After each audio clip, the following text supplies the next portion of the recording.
Can y'all even see me now? No, I can't see you.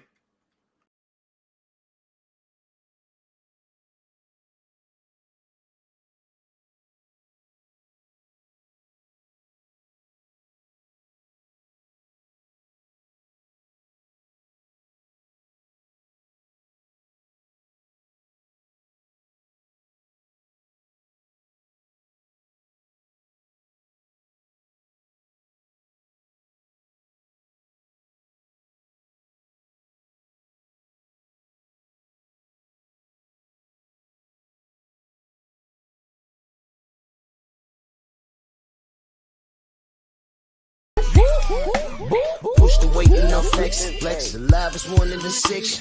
With the runner boy, you nigga, no question. You would run a motherfucker high stepping. Hey, you never had a big enough weapon. Motherfucker never learned your lesson.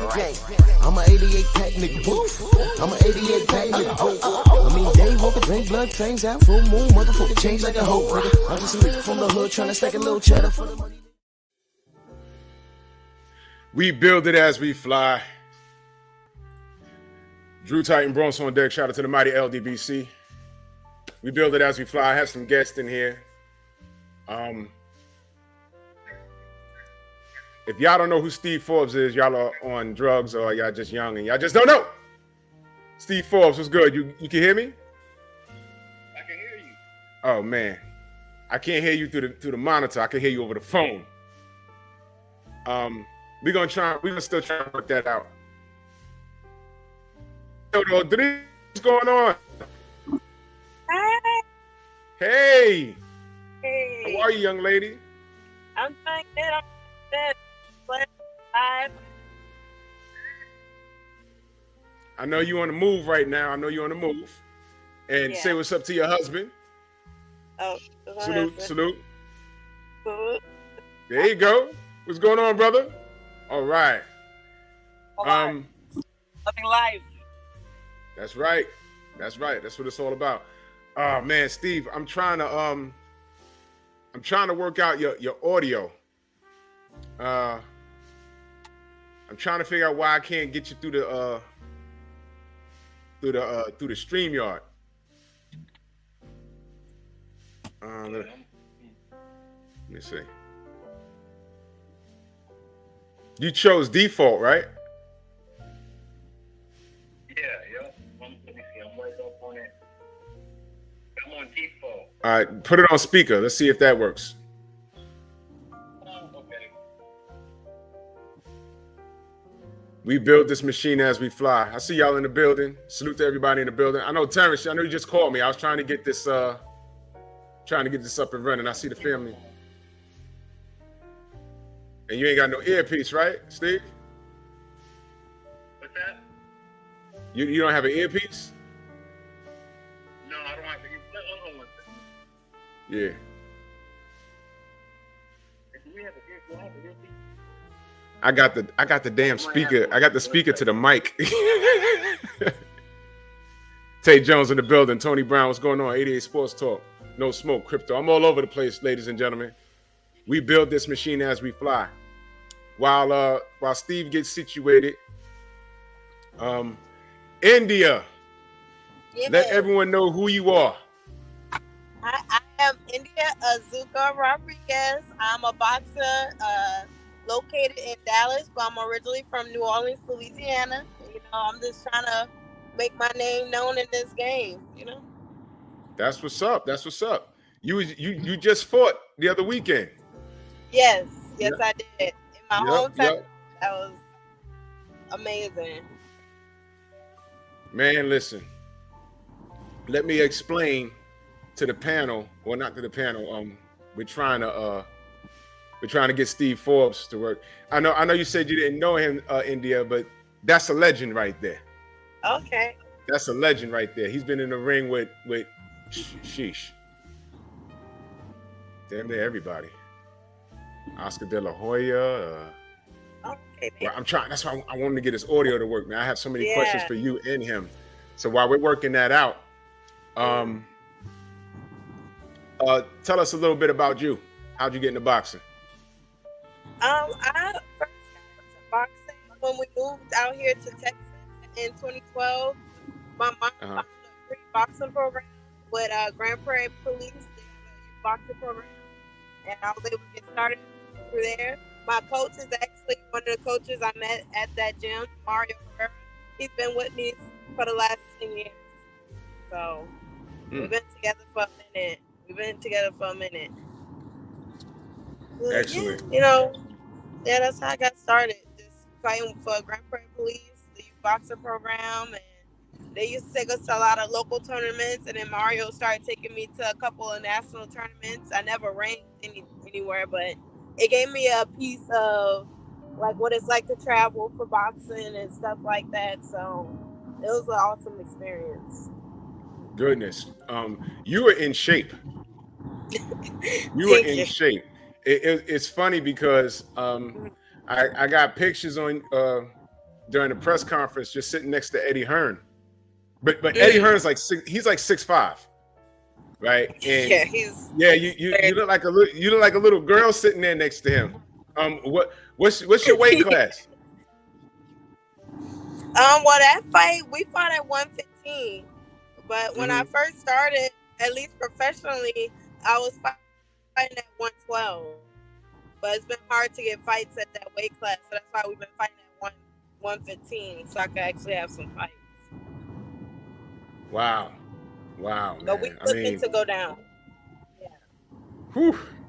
So how many pro fights you have so far? This was number 16. Yeah, I believe that was my 16th professional fight. 16. Wow. Well, where you ranked in the sanctioning bodies? Last time I checked, I was like 15, around there, like 15. I'll have to check again. I haven't checked since this last fight. I'm sure that probably, pushed me back a little bit. Last time I checked, I was like around number 15. Wow. So, and again, I might have missed it. How long you been pro? I went pro in 2020, right before the pandemic hit. I had my pro debut, and then the following month, everything shut down. So yeah, that was rough. That was very, very rough. That was rough. What is the like for you? How young a lady are you? I missed the question. What you said? How young a lady are you? Oh, I'm 26. I'll be 27 in November. So. Okay. November what? You a Scorpio? Yeah, I'm a Scorpio. November 8th. Okay, I'm November 16th. Okay. That's what's up. All right. So obviously you got championship goals. So what's who's the champion in the division that you're in that you got your sights fixated on? Well, definitely Marlon's she's like in my weight class. She's somebody I want to get to. And when I eventually down to 108, the fight Estrada. She's like my dream fight is the fight Estrada. But that's I gotta build up to fight her. But Marlon's like the next one. In the Estrada. That's what's up, man. That's what's up. Now I gotten to know you sort of like by accident because somebody had mentioned something on social media, and people send me things all the time, and Sulem Urbina, I'm sure you remember that. Yeah, and she put out this tweet. Now, I'm not on Twitter, but a lot of my audience is on Twitter. And they sent me something that, to be frank, it pissed me off because it was uncalled for, in my opinion. And I read it. So I made some calls and I said, listen, did Salem's, like, did her Twitter get hacked? Or, because somebody put out something that, I took offense to it. Yeah. And I was like, why the hell would she say that? And a couple of guys that I know, they said, well, look, we're going to try and find out. They couldn't really get a straight answer. So I reached out to her, and I screenshot what I saw, and I sent it to her, and I said, you know, young lady, is this you? Did you write this? And she didn't respond. And then I hit her up again, and I said, listen, you know, I just want to know if this was you. Did your account get hacked? I'm giving her a lot of outs on this. Yeah. Because, you know, it's possible your account could get hacked and stuff like that. I said, you know, listen, you know, is this you? If this is you, it's in poor taste. And for the audience that forgot, this was about, I want to say about 6 months ago. And she said Mexicans versus Wakandans. I'm like, holy shit, really? That's pretty harsh. So then I said, wow. So I reached out to her. I didn't want to, because a lot of times, you know, I'm quick to get on stuff like that. I'm like, you know what the F you doing, you know? But I gave her an out because I'm like, you know, hopefully someone, her or someone in her camp or something to say, no, look, she didn't mean it or something. But I got no response. I said, whoa, that's fucked up. So I used what little power I have from social media, and I made a video of it. And I said, look, this is fucked up. But what happened was you actually fought her in New York and you beat her. You beat her, right? So then I made the video just, and I'm like, look, man, I was in poor taste. And, you know, I just expressed that was messed up. So I believe, if I'm not mistaken, I hit her up again, and I asked her again, you know, what's up? She never responded to me, you know, but, you know, who am I? I'm just a guy from the Bronx who loves boxing, you know? So your husband responded on the page.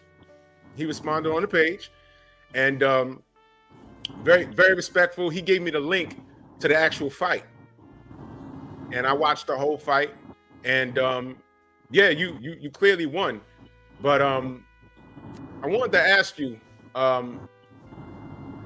in your short time in the industry of boxing, and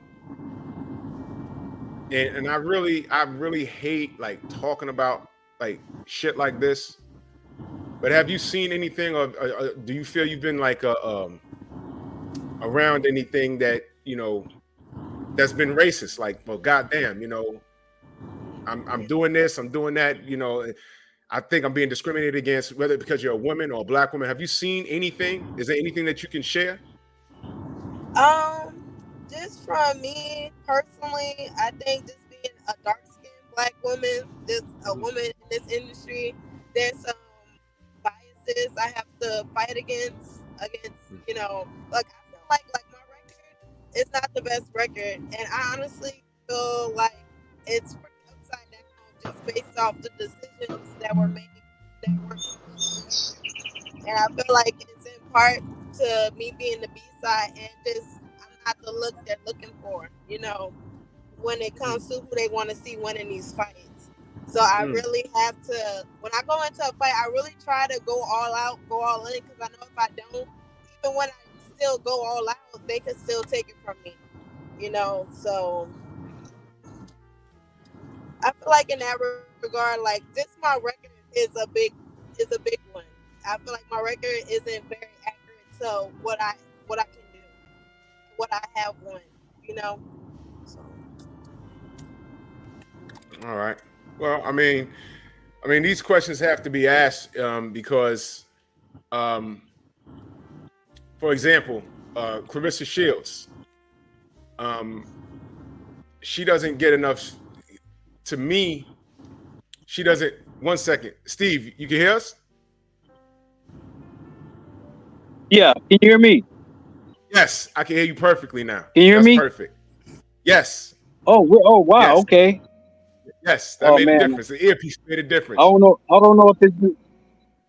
Yeah, I think I got this little microphone or something, but yeah. We can hear you now. Now we can hear you. Oh, good. Good. Yeah, that's perfect. I'll get to you in 1 second. Yeah, Indeya. You know, Clarissa Shields, she calls herself the GOAT. In my opinion, as it stands right now, she has the best record and most accomplishments in boxing, male or female, right now.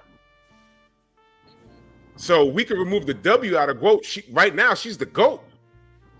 You know, and you know, she doesn't get the shine that she deserves. And it's female boxing, and you know, we all support her. We all talk about her.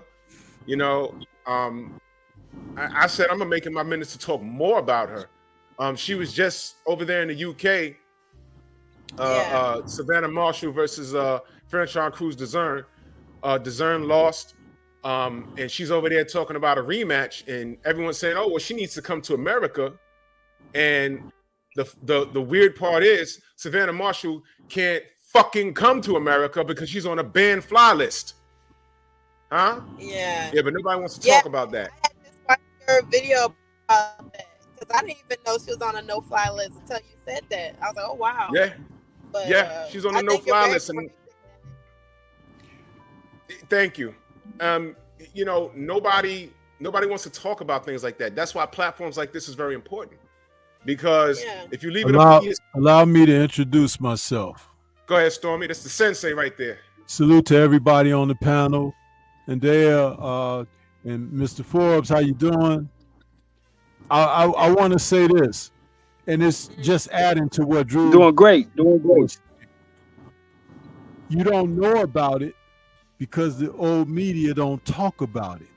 Mm-hmm. There's a hush order on the things of significance that keep the average boxing public out of the loop of what's really going on. Mm-hmm. If they were to tell you the truth, then you can use your bargaining chip, which is your paying dollar, to watch fights, whether they're live at a venue or whether you're paying for it through your cable subscriptions or apps or whatever. There's power in your money. But see, the deception is for them to withhold information from you, and thereby they don't say what needs to be said. Savannah Marshall can't travel to the U.S. to fight Clarissa Shields, and she couldn't travel to the U.S. to face Franchon. But they can stack the deck against Franchon because, let's just put it plainly, Franchon is not as good as Clarissa as a fighter, which is why Clarissa has a victory over her. But they felt their chances at another undisputed shot right away would be great, even if it meant paying Franchon a little bit above what she might be expected at her bargaining rate for what she, gets as a champion fighter. So this was a case of deception to the public. You understand? Now, the UK fans, they don't care because they just want to see their fighters fight. But when you know that the truth has been put out there, you will be more discriminate with your paying dollar. I'm sorry. If they tell you the truth, you will do that, which is also why if you look at what's happening with Conor Benn, the man should be suspended, okay? And Hearn is trying to take him somewhere else where there's jurisdiction to allow him to go ahead and fight, but he did something wrong. He broke laws. What the hell are the laws for if you're just going to go around them and go somewhere else and allow things to take place, and someone can still be at a disadvantage because you're fighting a dirty fighter? That's right. And that's dirty in several different ways. And when you have a promoter that wants to get behind that, isn't that a conflict of interest? Because if you remember just a few years ago, Jarrell Big Baby Miller popped dirty, and Matchroom and Hearn, the representatives, all but abandoned him and talked about him being, oh, you tried to kill my fighter and all of this. Well, what do you think that Conor Benn was trying to do with Eubank Jr.? And for whatever reason, I don't know what it is, but maybe someone in the UK will have insight to this. He wants to make that fight between Ben and Eubank Jr. in the worst way. I don't know if if Eubank Senior did something to jade them or whatever, because he spoke about him being against this fight even before the dirty business came about. But there's something there, and people need to know these things because, again, your buying dollar is important. If you decide to withhold and say, you know what, I'm not buying that, I'm not paying for that, then they have to cater to you because you're the public. You're the paying public.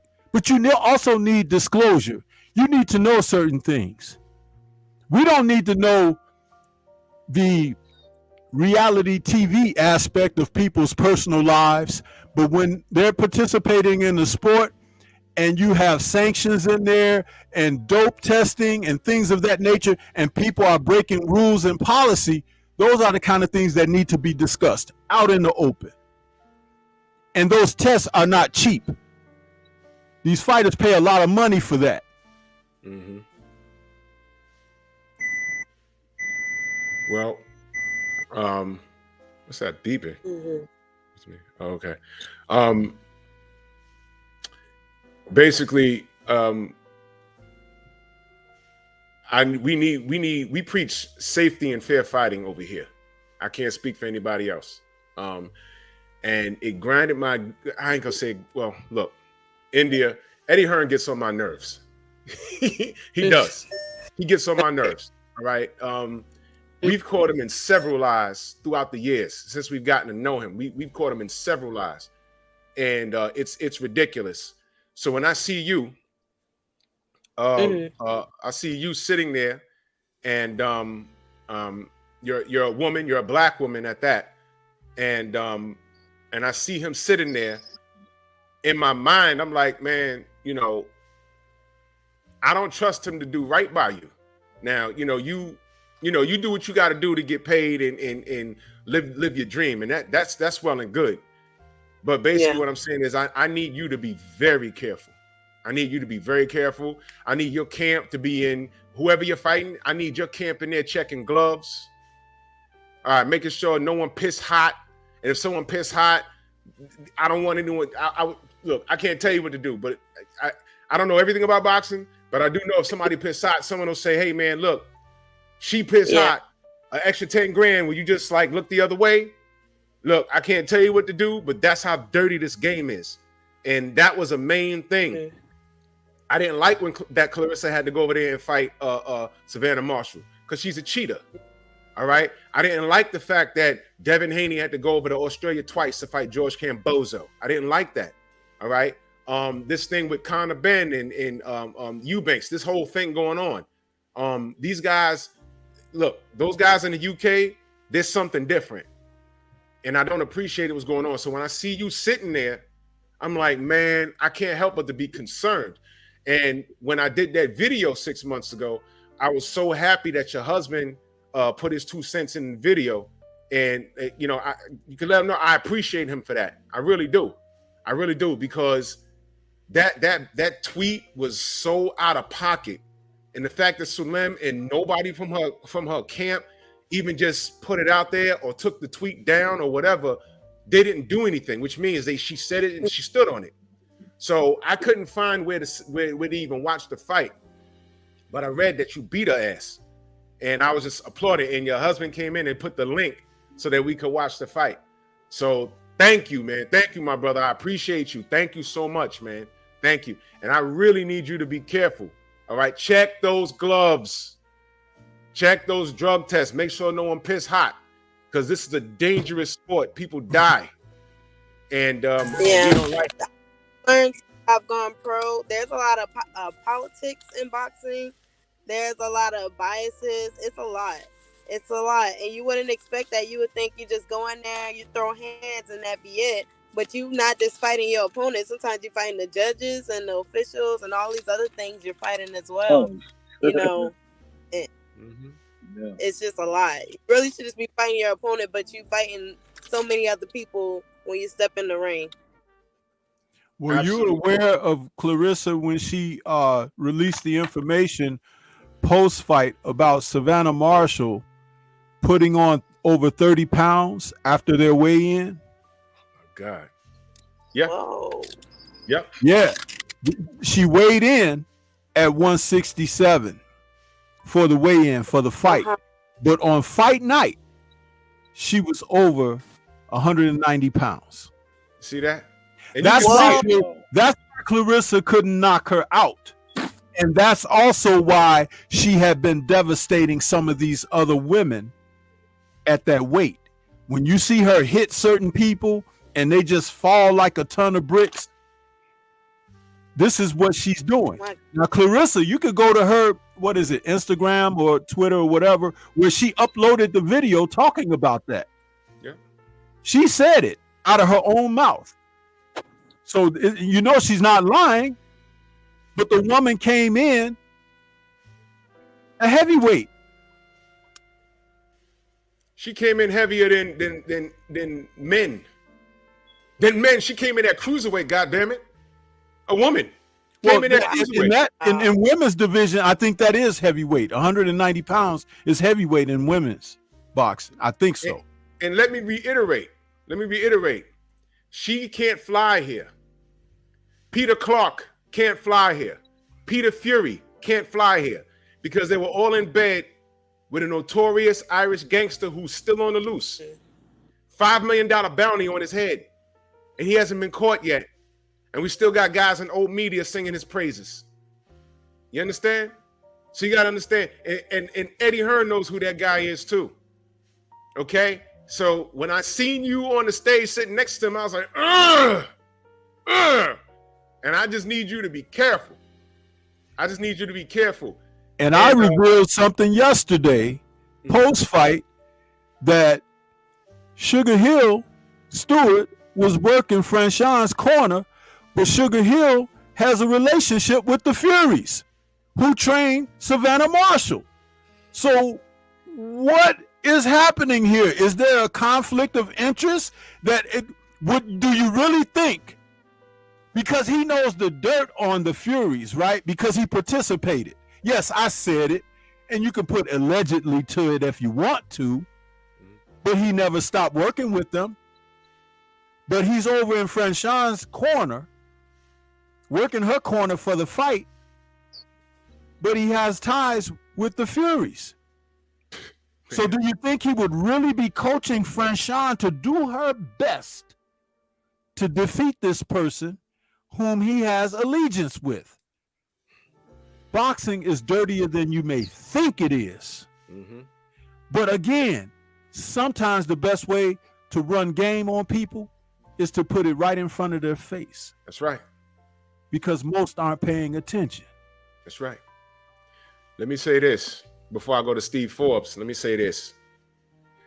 When I was bouncing at clubs years ago, the weapons that got into the club were the weapons we didn't see, but they were in plain view the whole goddamn time. I've seen guys tape blades to their hats. In the rookie bouncer, it will go right by them. I'm like, whoa, whoa, whoa. Dude had a whole knife on his hat. I've seen that. I've seen dude have little blades on their earrings. I've seen that. I've seen guys put a 22 on their rope chain and paint it like in a shiny gold, but it's a real gun on their rope chain. I've seen that. So with boxing, it's the same thing. They'll put things in your face so you're like, oh, that's what magic is. While you're watching the magician, the real thing is going on behind your head, but it's kind of like right here. It should be in your peripheral, but you're not seeing it. Steve Forbes, man, salute to you, good brother. Thank you for showing up, man. Thank you so much, man. How you doing, good brother? Man, I'm doing good. I'm glad y'all can hear me now. Yes, we sir. was having a problem. But now I'm glad to be here. Yes, sir. For those of you that in the chat that's been living on the moon, Steve, let them know who you are, good brother. Oh man, I'm Steve Forbes, aka 2 Pound. My nickname is 2 Pound. When I was born, I weighed 2 pounds. Fighting since birth. So I was IBF super featherweight champion from 2000 to 2002. did the Contender reality boxing show. Actually, moved up 20 pounds to do that show from in 2006. Made it to the finals. I thought I won it, but it is what it is. No, I It's thought she wanted little, too. I thought she wanted little, too. yeah, little controversy. I mean, the whole show, how they explained it to me and everything, but it is what it is. I had a second career after that. Fought, Demetrius Hopkins, Bernard Hopkins' nephew. I thought I beat him. Everybody did too. And with that fight, what happened was the controversy made me even bigger because then I got to fight Francisco Bojado and beat him, and then I got the Golden Goose, the Golden Boy himself, Oscar. Yeah. I didn't win against Oscar, but I did enough damage on him to get a title fight with Andre Berto right afterwards. So, I did. can't complain. That was, So I'm just, it was fun. I've been hearing y'all talk about how boxing is dirty. It's a dirty game. And I think long as you know that, you can kind of know how to kind of make moves. Because it is dirty, and you just got get the right people behind you, get good people in your corner. I think you'll be all right. So you people might not remember, but that win against Francisco Panchito Bojado was huge because they were marketing him pretty good. That was Fernando Vargas' guy. Yeah. And they were marketing him pretty good. He was like next up.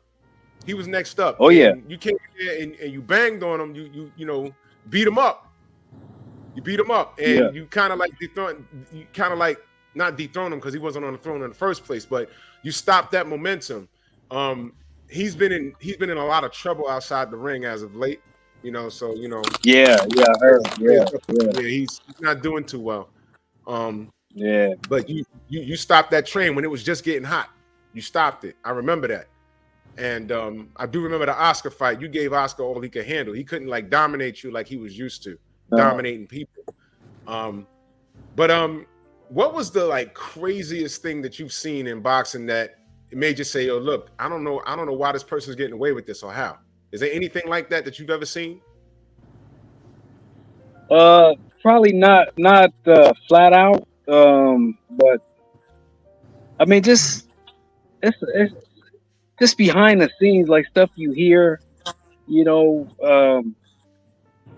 like, I mean, especially like for me, the crazy part was like with my Hopkins fight, they switched the judges right before the fight and all this stuff. They was doing all this weird stuff, and I'm like, why are they? What are they doing? And I was part of the Contender, Contender pro people, reality boxing. They didn't even come to my fight. Now, you know who they sent to the fight? They sent the accountant, and I was like, oh, y'all think I'm about to get beat? Because the finale that I fought in the finale, it wasn't a good fight, but I knew. I was like, man, this is not going to be a good fight in this final at the Staples Center. For one, this guy's a big guy. They told me we was going to win the same day when I did this show, and we weighed in the same day all the way up until the finals. This guy, he's a 160, 168 pounder, so it was a horrible final. Even though I thought I won, it was still a horrible final. But I asked for that, like, Demetrius Hopkins fight, and I was like, give me somebody that, y'all think. And they said, oh, what about Demetrius Hopkins? I said, all right. And so, but all this stuff was happening before, like they were switching the judges, my Contender team didn't show up. It was just weird, What? But I'll tell you something even crazier than that, though. I trained with like the Mayweathers pretty much my whole career. I used to sleep on Roger's couch. I trained with Big Floyd. I trained with Jeff. But going into the Bojado fight, I called Big Floyd up. I'm like, hey, man, you gonna train me for this fight? And he was like, no, I can't train you. I'm like, why? He was like, oh, because, I trained Bojado before. I said, man, you trained me way longer than him. I mean, I don't get it. And so he was like, I think, it was something to do with he was going to be training Oscar and all that. So, that kind of bothered me a bit. But I'm like, whatever, man. I was living in Detroit at the time. I had Billy Hearns, man. Tommy Hearn's brother. He know his Right. boxing, man. You know, I will say that me and him really just started getting, started getting to work. Matter of fact, all I had to spar with was I was sparring with Ronald Hearns actually, and Ronald Hearns, big lanky long puncher, and but yeah, that was one of the weirdest kind of things too. And then when I ended up beating Bajado, it was the plan was I was going to train with Roger. Big Floyd was going to train Oscar. So I get to Vegas, and I'm training with Roger for about 3 weeks. And then, the HBO cameras are supposed to come there. We're going to do like, the behind the scenes, little 24/7s they used to do. But ours wasn't going to be it was just going to be one episode, or like a 30-minute episode. So the camera guys are coming in 2 days. I go to the gym, I go to Mayweather's gym. It's shut down. Nobody's telling me nothing. And my buddy pulls up and was like, "Hey man, yeah, did you hear what happened?" I said, "What?" "Yeah, Floyd said if Roger train you, he's gonna fire him." And I said, "Man, nobody called me and told me nothing." And I was like, yeah, oh yeah, this happened. It was all in the paper. They talked about it on the TV show. Oh yeah. This I was already had training with him for 3 weeks already, and Floyd said if Roger continues to train you, he gonna fire him. And long story short, I ended up training with Jeff, but Floyd retired anyway at that time. Remember he was supposed to have a rematch with Oscar, but it didn't happen. Oscar ended up fighting Pacquiao. Yeah, I remember that. Retired for a bit. The first retirement. Yeah. I mean, the first one.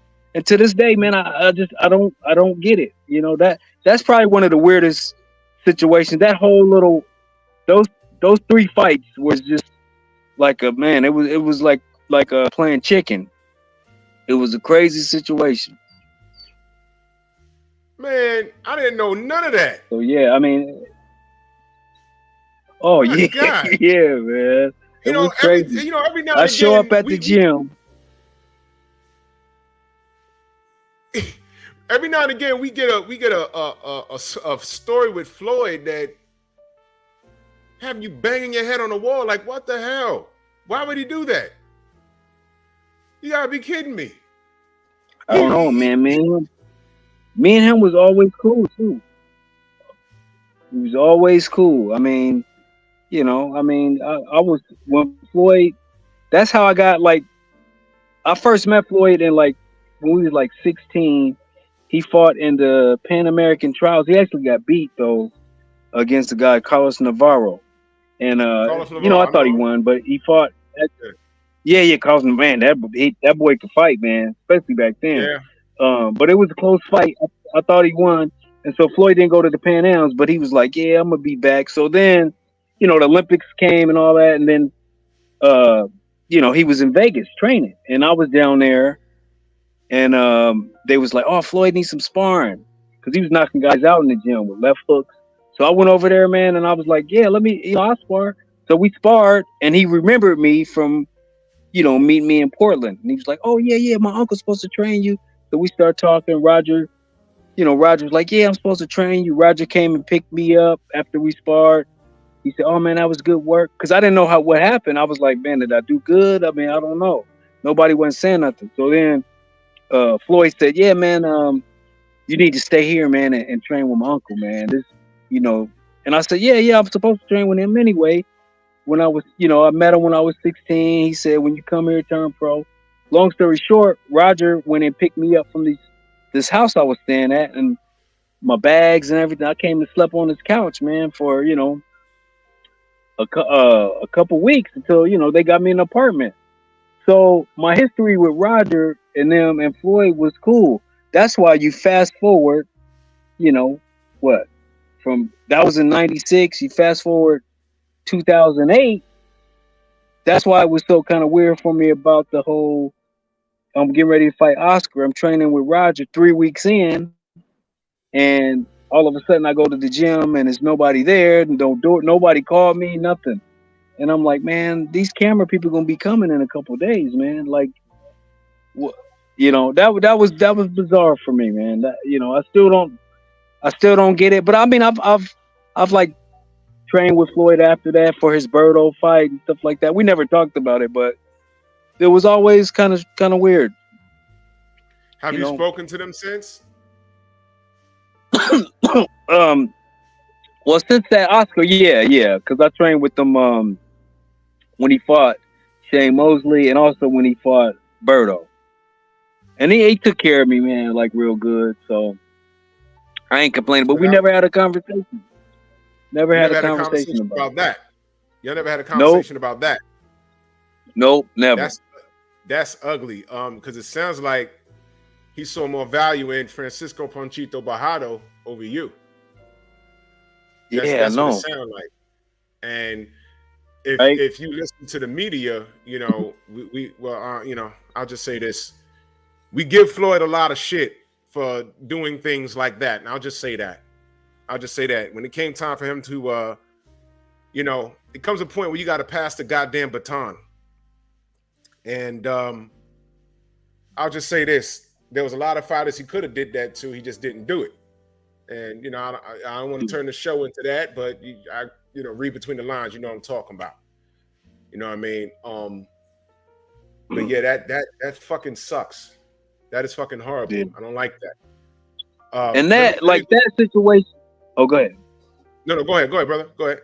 No, I was gonna say with the Bajado, that didn't have anything to do with Floyd. It was Floyd Sr. just decided to back out. You know, that Floyd's dad, he decided to back out, which his money was with Golden Boy at the time. I mean, I just felt like, man, you can't. He was like, I can't train either one of y'all. That's what he said. He said, I can't train either one of y'all. So I'ma just not train neither one. And I was like, man, you know that, man, I've been with y'all family, man, for since I was a teenager. That's, you know, but sometimes, man, business be just that. You know what I mean? You think, and this is what I say in boxing, and I wish I could tell like young fighters, or, you know, a lot of times you hear people be like, yeah, we family. Nah, y'all ain't. No, you ain't. I mean,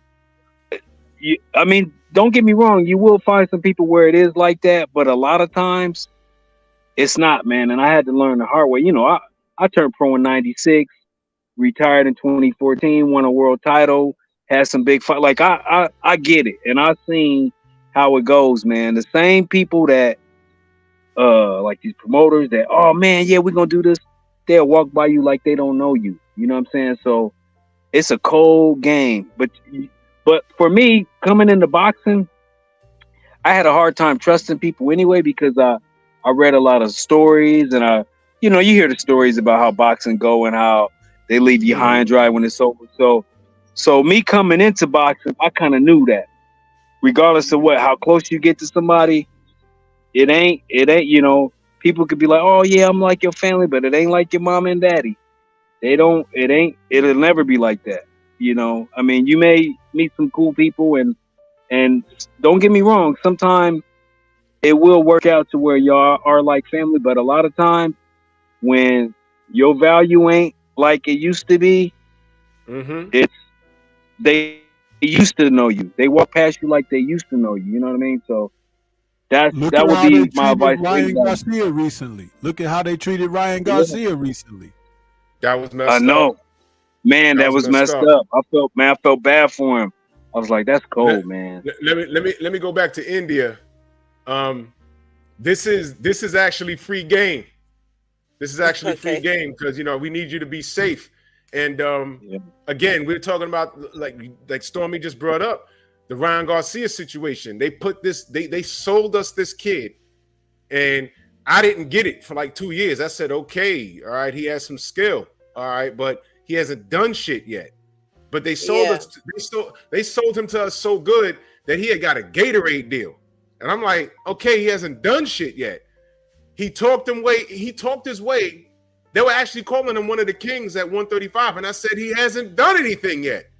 And then when he gets a chance to do something, he gets a Tank fight, which is like the premier fight. Because Tank is, I guess you could say, he's the face of, like, one of the faces of boxing as far as market is concerned. He gets the fight, and to me, he looked like he never fought a day in his life. Yeah. Tank kicked his ass. He didn't win not one moment of that fight. He got dropped in the second round and all that. Yeah. And I'm like, wow. So now he lost. It's his first loss on a big stage. He made a ton of money, but that doesn't, your bank account is not going to match how you're feeling. All right. So then he gets on a podium to address his fans, because I'm assuming he still has fans. And you look around, where's Oscar? Where's Bernard Hopkins? They were gone. And a certain boxing insider got on Twitter and said they weren't there because they had a dinner date with their wives. So wait a minute. You mean to tell me that these dudes saw it more important to go fulfill a dinner date than to console and get behind the kid that because Ryan's a kid, get behind the kid that you marketed and pushed in our face? You couldn't even stand there with him. You couldn't even sit there with him and say, you'll get him next time, champ. Everybody shows that they weren't really like, what kind of team is that? Because I know with my coach and my husband, because that's my team, is my coach and my husband. Right. And all wins and losses, they next to me. They right there with me. We go right back to the drawing board with the game plan. But like with him, I really did feel bad for him. I was like, dang, there's no one there. And like you say, he's a kid. Like, I'm still pretty young.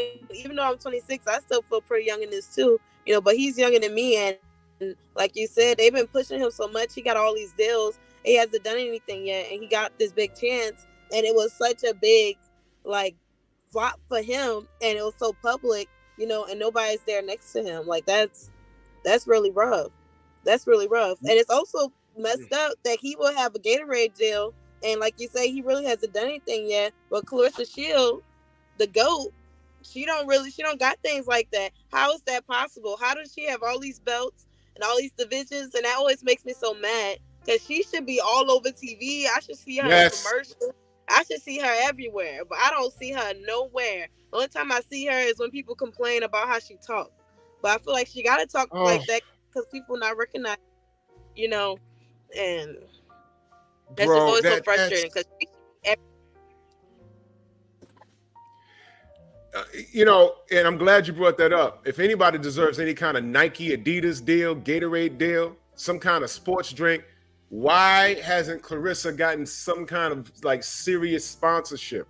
I'm sure she has some, but now you see, she deserves a Gatorade deal over Ryan. Yes. And these are the things, and when I ask that, you know, people always, you know, I'm like the biggest racist in the world when I ask those questions, but it's okay. I'm used to that. But after accusing me of everything, answer the question. Why hasn't Clarissa Shields gotten any kind of endorsements from any other company? Why does she have to go across seas to prove she's great? Why does she have to go into a mixed martial arts fight to get a loss because no one can beat her in boxing?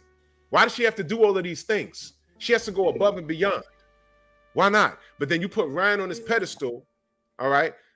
A golden boy called lightning in the bottle with this kid. You know, he's a slender kid. He got good looks or whatever. He got in there and got his ass beat, right? Got stopped with a body shot. Got stopped.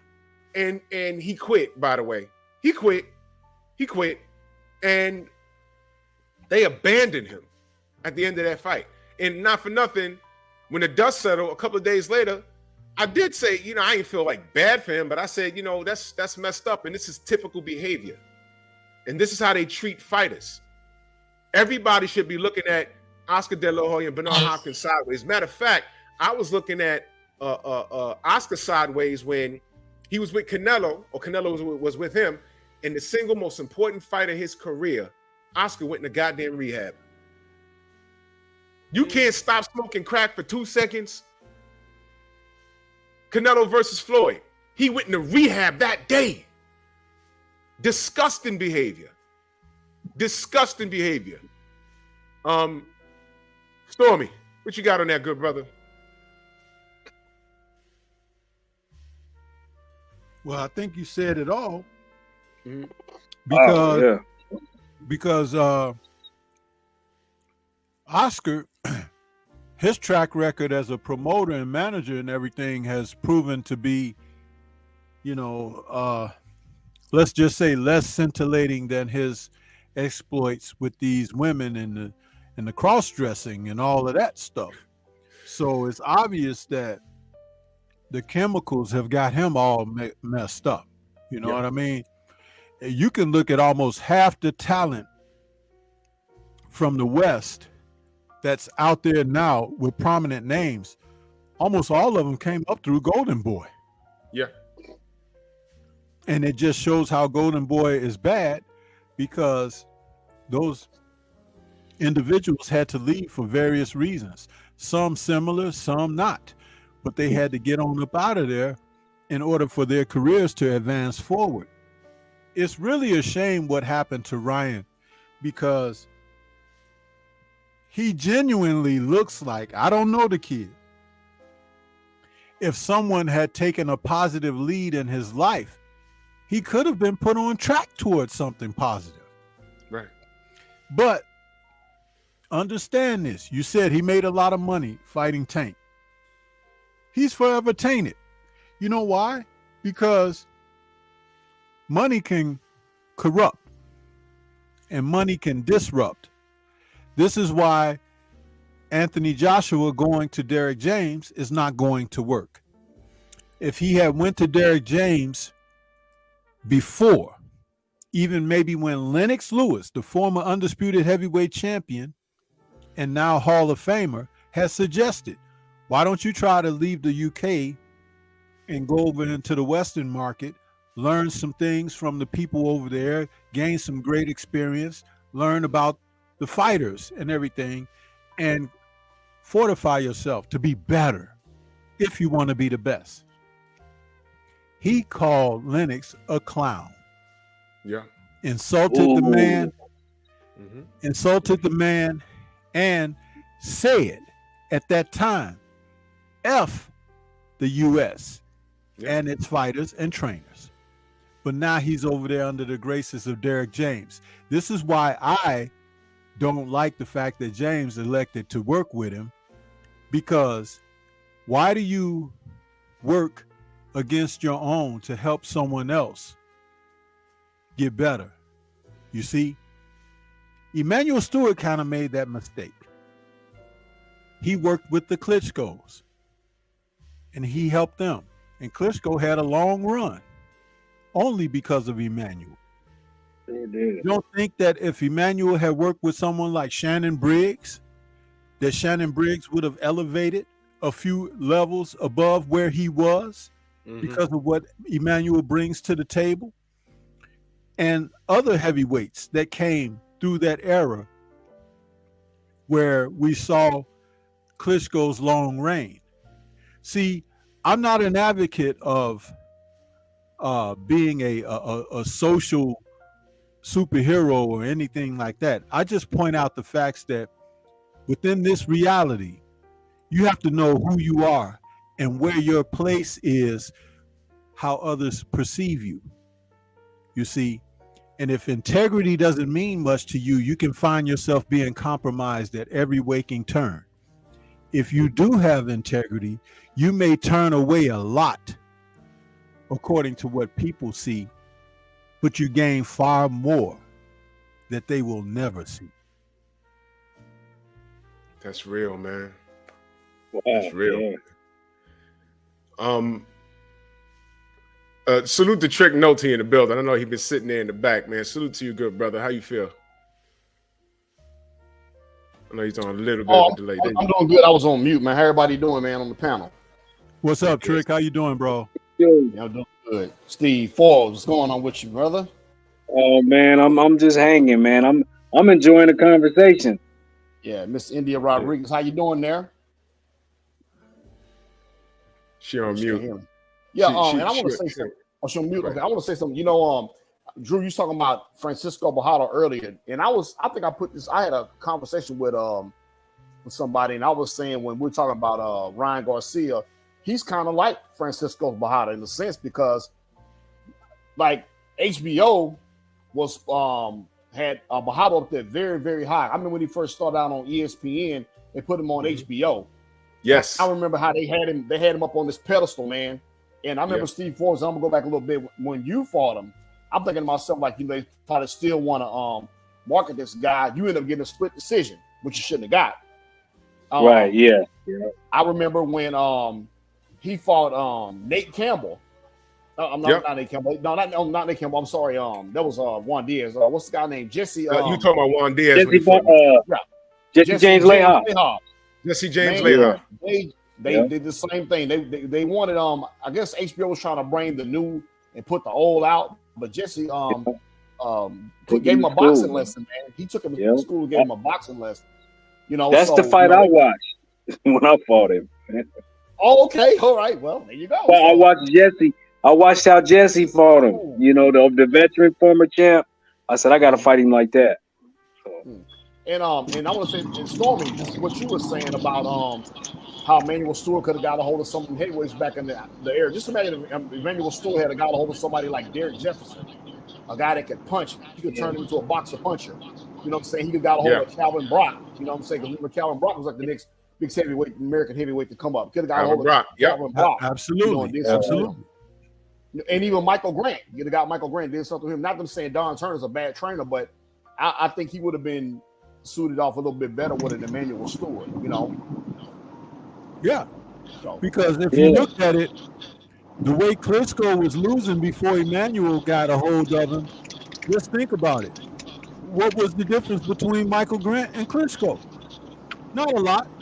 Not a lot. Even though Klitschko had a huge amateur background, okay, but at the heavyweight division and for how that amateur European amateur background, he wasn't going to have success, great success in the heavyweight division without what Emmanuel added to him. So you're saying exactly the correct thing. If Michael Grant had an opportunity to work with someone like Emmanuel, I mean, look at what he did without that prior to when he started to lose and things of that nature. So it's amazing when you figure the equation of how it could work in a beneficial manner. We don't even have men around right now that are on that level to teach like Emmanuel and Nazim Richardson and those kind of guys. You know, my mind is, I forget the gentleman's name that trained James Toney. You know, those old school Bill Miller, thank you so much. His name wouldn't come to my mind as I'm thinking and talking, but yeah, Bill Miller. See, those sages like that would take you in and they would give you some things that won't be necessary in the gym, but they'll be inside of you as a person. You understand? And that self-development will help you in the gym. Absolutely. See, you have so many superficial trainers today. I talk about these guys. They have that toothpick in the mouth, they have their shades on and a towel thrown over their shoulder, carrying around some boxing pads. Well, to me, all of that is superficial BS. They may as well be carrying around a box of maxi pads, because when they're training these guys out here, they don't have much within to put out in the ring, let alone outside of the ring. How many of them are in the police blotter on the regular now? Think about it. Huh? When you had those old sages, they help you stay out of the police blotter. And when you did get into the police blotter, it was because you were simply one thing, a damn fool. Remember, you can have fools and you can have foolishness, but the worst of that is a damned fool. A damn fool. Let me tell you that every day. Let me switch gears for a minute. I know Steve fell off. He'll come back. I want to talk about, you know, when you getting ready for a fight, obviously you have to be in shape. And one thing I noticed about Miss Rodriguez is, if y'all haven't like Googled her by now or whatever, you notice your physique is serious. Yeah. You have a six-pack that is absolutely insane. Talk to me about your health regimen and what do you do when you're getting ready for a fight? Well, typically, can you hear me? Can you hear me? Yes. First of all? Okay. Yes. Okay. Good. Well, typically, I always try to stay ready because I never, especially with me, I never know when a fight gonna pop up. These last 2 years, I've been averaging like 7 fights a year. Like last year, I did 7 fights, and the year before that, I did 7 fights. So yeah, I've been doing like a lot of fights a year, and so I try to just do a lot of cardio. I do a lot of cardio, a lot of body weight stuff, and that's just really got me so slick. It's all the body weight, ab work I do. That's what keeps my body right. All that and all the cardio. I run a lot. How many miles you run in a day? Typically, I do 3 miles in the morning, and I do that basically every morning, like about 4 to 5 times a week. I do that, and I do that with elevation mats. How does Most mornings. How long does that take you to do 3 miles? 3 miles about 22, 23 minutes. What? Yeah. Listen, y'all. I ain't doing that. I ain't doing that. I'm 47 years old, man. I ain't either. I run a lot on the treadmill. I run a lot, and I know I can't do it, man. Woo. I saw Tay Jones in the chat. Maybe he's doing that. I ain't doing that. I'll give you 2 miles, and I'll do it. Yeah, Dave, that's 7-minute miles, man. Listen, I'll give you an 8-minute mile. I'll give you 16 minutes or maybe 17 minutes and some change. 2 miles. I ain't doing that. Yeah, that cardio is really my key. I like all that running. That's why I'm able to go in the ring. They always be like, well, how's Rodriguez lasted so long? It's because of that cardio. Like I be running. I got your Instagram up right now. Ladies and gentlemen, look at that 6-pack. Have a look. and salute to old girl with the dog right there. That is hilarious. Yeah. That is hilarious. Last time I seen abs like that, I think I was watching a Bruce Lee movie, man. Oh, my God. So cardio and body weight. How look at that. I mean, you're not even flexing. You got to be kidding me. This is, listen, and I like what you said. You're in top shape because you never know when a fight's going to come up. So you stay ready. Yeah, I got to say, like one time I fought in Utah 1 week, and then the following week I fought in California because they needed a fight, and I wanted to fight. So like it be like that for me sometimes. So I always try to stay ready. I always try to act like I got a fight coming up in a couple of weeks. Wow, man. What's your diet? What is your caloric intake in a day? Right now, I don't really have a set diet. I eat really what I want, but I try to eat in smaller portions. I eat small portions because I do so much cardio. But when I get closer to a fight, I definitely cut out bread, and I eat a lot cleaner, like lots of veggies, lots of grilled chicken and fish and stuff when I get closer to an actual fight. Lean protein. I preach good health on this channel, and the chat's looking. Listen, man. Y'all see this woman's hey fellas. Y'all see this woman's 6-pack, fellas? Come on, y'all. Look at them guns. Look at them guns. Look at that. More guns than roses. Yeah, that's right. Man, listen. This is what I'm talking about. This She's is what a I'm weapon, talking about. y'all. She's a weapon. Man, you need a movie deal. Can you? I could see you in another Expendables movie. You're one of the assassins. You know what I mean? That's funny because my brother actually is an actor right now. He's in Portugal. Wow, really? Yeah, to be an actor. Ivory Smith. Look out for him, Ivory. He has a IG. Yeah, he does. Ivory Lee. He should be tagged because his birthday was in June. So I just posted him up a few weeks ago. On your my gram? little brother. Yeah, on my Instagram. On that one with the babies, that's the one with my brother. There's a couple photos of him this on one there. Right here? Yeah, that one right there. My brother's in there. there Yeah, the we baby. Go. Got him. Yeah, follow. IG. Yeah, he's an actor in Portugal. Okay, let me wait, I'm trying to copy it. I sent him a request. It's a private account. Okay.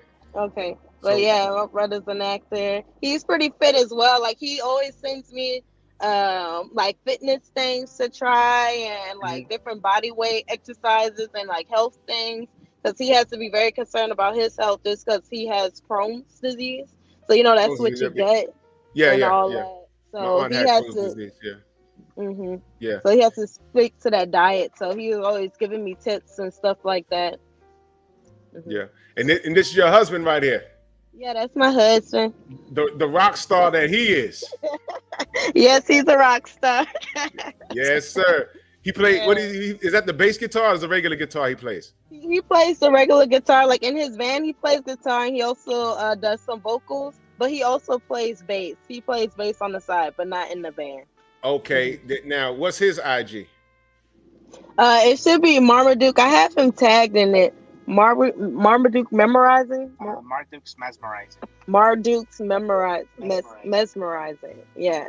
Oh, okay. I'm already following him. Here it is. Okay. Yeah, that's him right there. This is the band right here. No, that's actually another band from Mexico that he interviewed. That's a band he interviewed. Yeah. That's what's up. So he be doing his thing. He has a show next weekend actually in Dallas, right, baby? Yep. That's what's up. Oh, y'all! I see y'all was in. This was in New York. Obviously, I'm very familiar with Times Square. Yeah, my mom and them, they came out for my last fight against Yoshida. Yeah, they came out there. That's my mom and my nephew and my sister. Talk to us about your last fight. Take us through what happened. That last fight, you know, with Jenny. I honestly, because it's up on YouTube, so you can see it. They gave it to her. I felt like if anything, it should have been a draw or a split, because they just gave her like it was like 80-70, like all the rounds. They gave her all the rounds. They didn't give me any rounds.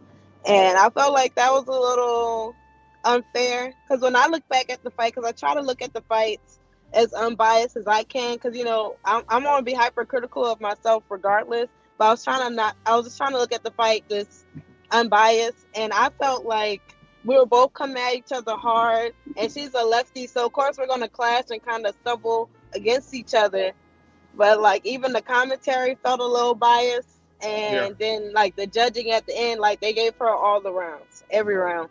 So unbelievable, man. It was a little frustrating, but honestly, like after that fight, I felt really good, because I know I looked good, and it just felt so nice to be in my city and have fans there for me, because every fight I go to, I'm not in my hometown. I'm always the B fighter, and I'm always fighting like the favorite or somebody like that. You know, somebody who got a lot behind them, basically. I don't have a whole bunch of people and all these stats behind me. It's just me and my coaches. That's awesome. I love your attitude, man. You know, losing's a part of boxing, but you got to fail forward. Yeah. You understand? You learn from the mistakes, and there's no fear in you. This is just a day at the office. This is what you chose to do, man. That's dope. Yeah. And you look like a little assassin, man. That's dope. Hey, Steve, do you see this woman's physique? Well, I can't hear you, brother. Hold on one sec. Can you hear me? Yeah, I can hear you now. Yeah. She look in great shape. She runs 3 miles in 22 minutes. Ooh. Wow, that's impressive. Goodness. I'm not doing that. Me neither. Doing that. No. I ain't doing that. Yeah. No. Look at those abs, man. Oh my gosh, man. That's hard body karate, man. Yeah. So just so I'm clear, are you you're a DAZN fighter? No, I'm not signed with anybody. I'm not signed or anything like that. I'm freelance. I fight where I can get a fight. That's why I've had all those fights those past couple of years, because I'm trying to get in where I fit in. Like, I'm trying not to be a fighter. Like, you need to be careful. You have to be mindful of your fights. But at the end of the day, this is still a sport, and these are competitions. Like, I may go in there and I might lose a fight, but I know I went in there and I came in and I fought a hard fight. And I feel like since a lot of people are trying to protect their old so much, that's why we're not seeing some of the best boxing we could see. because everybody's scared of losing, and you can't be scared of losing. Like, this is a sport. It'll happen sometimes, but you shouldn't feel too bad about it. As long as you went out there and you threw down, be satisfied in that. Yeah. Yeah. Man, your head is on straight, man, and man, everything in the best, man. I mean, the next time you fight in the Sony Theater, and I tried to make it out to that fight, but I couldn't because it's hard. I work for transit. It's hard for me to get a day off. You know what I mean? And I wanted to go out there. I just couldn't get it, man. The person I wanted to switch with, she couldn't do it. But I was like, damn. But I was so happy to find out that you won. I was so happy, man.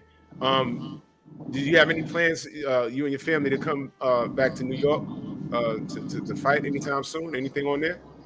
As of right now, we haven't been offered anything like in New York. I know at least like with Yoshida, I definitely want to run that fight back. That was my last fight I had in New York. Because if you ever get to see the fight, like I really want to run that back. Like where there's none of that holding and pushing and stuff. Like I just want to fight and have a clean fight with her. So I really want to run that back. Hopefully we get that. Honestly, I don't see myself going back to New York until they need me to be an opponent for somebody. Because that's the only time I get called anywhere is when they need somebody to fight they girl, You got to spoil somebody's homecoming, man. You got to spoil it. I mean, absolutely spoil, because they think you're a fall girl. That's what they think you are. And I'm glad that you stay in shape, because what they try and do is they try and catch someone that's been on the couch for a month. You know what I'm saying? And those fights are dangerous. Like as we saw last night, you had Big Baby Anderson versus my guy Prince Charles Martin, and he took that fight on 2 weeks' notice. And he I'm gonna tell you, Jared was winning the rounds, and then something happened in round 5. Yeah. Something happened in round 5, and Steve, you saw that, right? Oh yeah.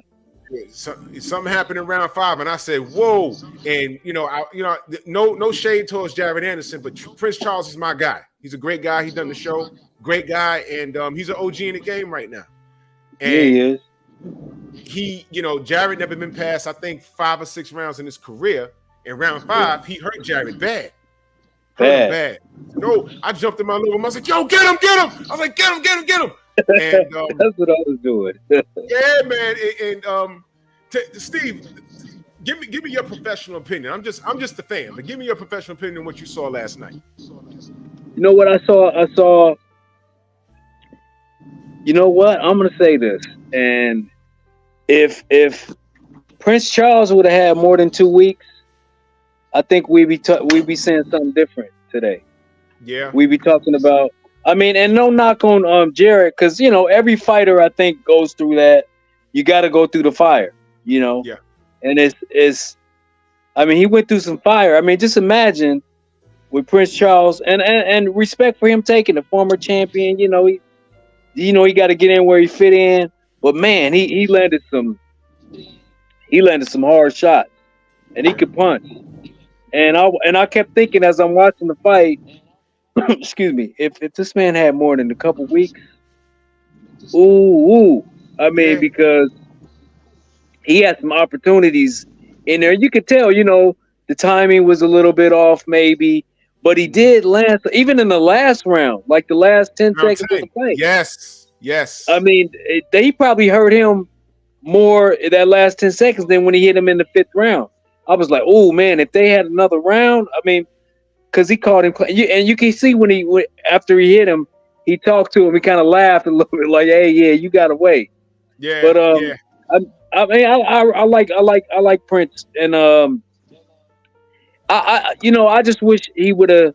It would have been cool, like, to see Jared fight him where he's in, the great, top shape, had good time. But that's what happened, man. I mean, that started happening to me too. I fought Jesse Vargas. I had 5 days. I was sparring with Canelo. I mean, we went 12 rounds. Some people thought it was a draw. We fought on HBO. I mean, a lot of the press, I talked to them after the fight. They say, we thought it was a draw. But, but when you're a former champ and stuff like that, man, and you've been around a long time, you're gonna get, calls like that. Your job is to stay in the gym. It's like that, but I mean, that was a tough one for Jared, and I think it's gonna make him better. I'm not trying to knock him. It was just, he was in with a guy that knew what he was doing, and I just wish he would have had more than 12 days. I would have been real curious to see what would have happened, if he had a 5-6 weeks to kind of, but it is, that's how boxing goes. And he looked sharper when he fought King Kong Ortiz. Yeah, I agree. He looked way more sharp, he looked faster. Yeah. His cardio was a lot better. He threw more punches. Yep. More punches. I think that the idea was to because he was on the back foot for the first 4 rounds. Right. He was playing defense. I think the goal was to get Jarrett past round 5 and see what he was made of. And it was a good goal, but you're right. If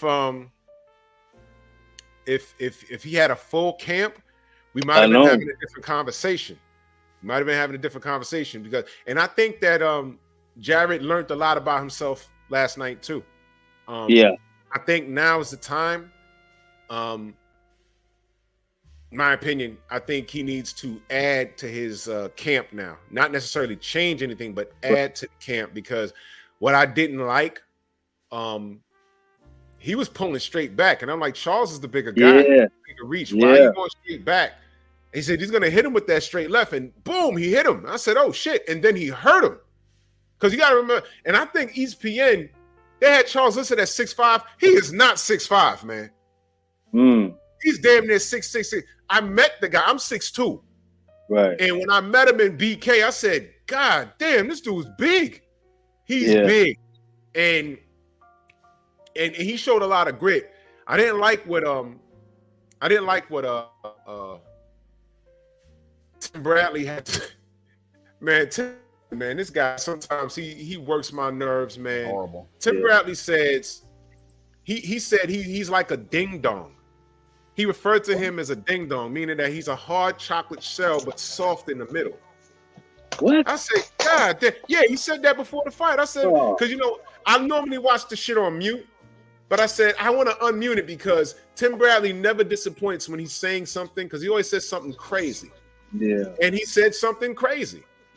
He referred to Charles Martin as a ding dong, who's hard on the outside but soft in the middle. And I said, wow, ain't that disrespectful? Wow, that's disrespectful, man. Very disrespectful. And Jarrett, I'm assuming he was favored to win by knockout. That made sense because I think he was 14 and 14 KO. So I guess that made sense. Yeah. But the thing that I saw last night, I mean, I don't think the reason why I say Jarrett needs to add to his camp, and I know everyone has him in high regards and everything like that, but I think based off what I saw last night, he needs some more before he hits prime time, because if that was Big Bang Zhang last night, the Chinese guy, he fucks him up. Big Bang fucks him up badly. He's a southpaw and he's like 6'6". Yeah. And with a full camp, if we're saying Charles Martin, if he had a full camp, I think he'd have beat Jarrett. Can you imagine what Zhang would have did to him? I know. Same thing. It'd have been ugly. So with respect to Jarrett, I think he needs to be in the gym right now, working on shit. Yeah. Right now, as we speak. No days off. Like Indeya, no days off. Stay in shape. Yep. Stay in shape and learn how to fight a southpaw. Because as big as he is, he was leaning back and getting hit with a straight left. I said, that's not good. Round 5 was something else. I said, holy shit.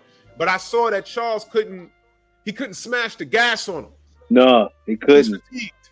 That's that 2 weeks. Yeah. That 2 weeks. Yeah, he couldn't push it up. I was gonna say this. Don't be surprised if you start seeing Charles in camp with him. Like where they sparring, where they working with each other. I could totally see that happening. I mean, You know, Jay Prince is a smart guy. He was my manager for a little bit, for like 3 years, 4 years. Oh wow. Yeah. So yeah, I could see that happening because you know you saw them talking quite a bit.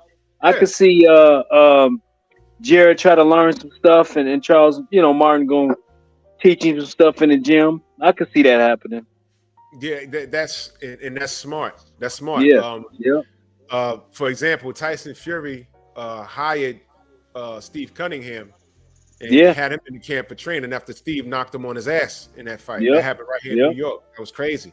So you know that's how boxing is. I mean, there was no malice there, or whatever. But I know when that 10th round was over, I said, "Holy shit!" And then after he hurt him again, I said, "Man, if this man had 2 more rounds and had a full camp, it would have been a little different."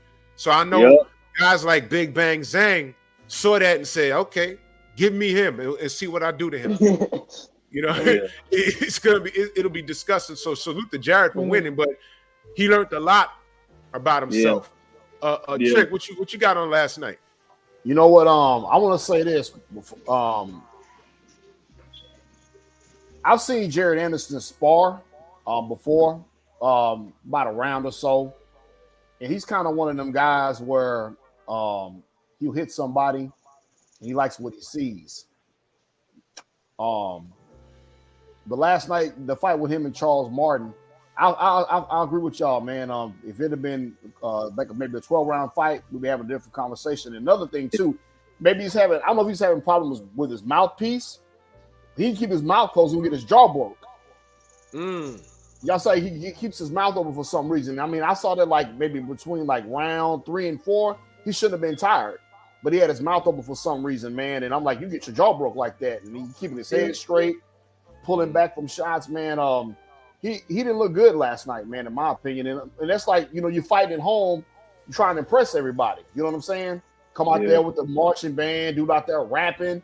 I remember when Ricardo Mayorga fought, what's the guy, Vernon Forrest. The guys come out there rapping, got knocked out.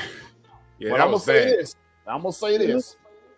I don't know who managing Jared Anderson or any of them young fighters coming up, but they better keep them away from that Russian guy I saw last night. Oh yeah. Oh, I know what you're talking about. That guy. Oh, that dude. There's a combination of Oleg Moskayev, and I'm gonna say, I say that he reminds me of Oleg Moskayev, man. It's just a hard, solid guy, can punch, and I mean, like, he gonna hit you with what he weighs, man. So they better keep him away from that dude. I can't say his name, but that guy is a bruiser. Yeah, there's a reason he throw out them wild shots too. Huh? Yeah. I say them wild shots too, man. Guys that throw strong like that with them wild shots are dangerous. Oh, look, my he's game. I mean, that guy. It looked a little wild because the brother he was fighting was trying to survive. Right. But that guy came in balls to the wall. And some uppercuts. Oh man, that was crazy. Now it might have been he looked like that because of the opponent selection. Yeah. I'd like to see some more of him. But a guy like that won't be. There's something about those guys from Russia and or Kazakhstan. Those guys, they come from a different thought process. They don't give a shit. They do. They just come in and say, I fight, and they go in there and they do it. They go in there and they fight. Yeah, destroy. They fight. They don't fuck around. You know, and she like, you know, those guys don't fuck around, and the women too. It's just different over there. So I think that guy going there, he starts swinging and he go upside Jared's head. You know, he ain't gonna let him off the hook. That guy did not stop fighting. I mean, even when the bell was ringing, he was punching the ground. I was like, "What the fuck? You all right?" And those guys, a lot of those guys, their lifestyle, they live a clean lifestyle. A lot of those guys are Muslim too. They live a very clean lifestyle, like Artabedabiev. Yeah, that guy's dangerous. And I keep saying on this show, the reason why he's not getting the praise that I believe he should be is because how the fuck do you market him? I mean, he's Russian, but he's by way of Canada. He's a white guy, but he's Muslim. How the fuck do you market that? Yeah. But you look at the record, he got like what, 19 wins and 19 knockouts? Jesus. Yo, he's a fucking animal. It's like you can't beat that guy. He coming there with he look like a villain. We call him General Zod on here. Coming in with the beard and shit. He's all, I must thank you. He go in there, he flat out fuck you up and then go home to his wife and kids, and you don't hear anything from him until it's time for him to fight. Yeah. You can't like market him like to today's audience. But he's all business. And that's the guy we all said Canelo went up to 175 to fight Bivol because he thought Bivol was food. But Bivol boxed his face in. But we all said if he goes in there and fight Beterbiev would have ended Canelo's career. Yeah. Beat the shit out of him. That guy throws clubbing punches. This guy's something. That's one of Stormy's favorite fighters. You know what I'm saying? Artur Beterbiev is a nightmare. The guy's a nightmare. But all of those guys are different over there. Those guys are different. So you throw this. What's his name? Arslanbek? That's the guy from last night? Arslanbek? What's his name? Something like that, yeah. It's got a weird, I can't pronounce it. He's a bruiser, man. Man, he's one of those guys that'll be up on you. And it's like, man, you can't get everything you trained for. You got to adjust because he's not cooperating. Right. You see him coming up there and he's leaning on you, rubbing his beard in your eye. He's hitting you in the damn kidneys. And you're like, what the fuck? Get off me. Yeah. You gotta adjust with him because he didn't stop. It didn't look pretty, but he didn't stop. He did not stop. It was crazy, man. So I think Jared, they're grooming him. I saw an article on Boxing Scene. He's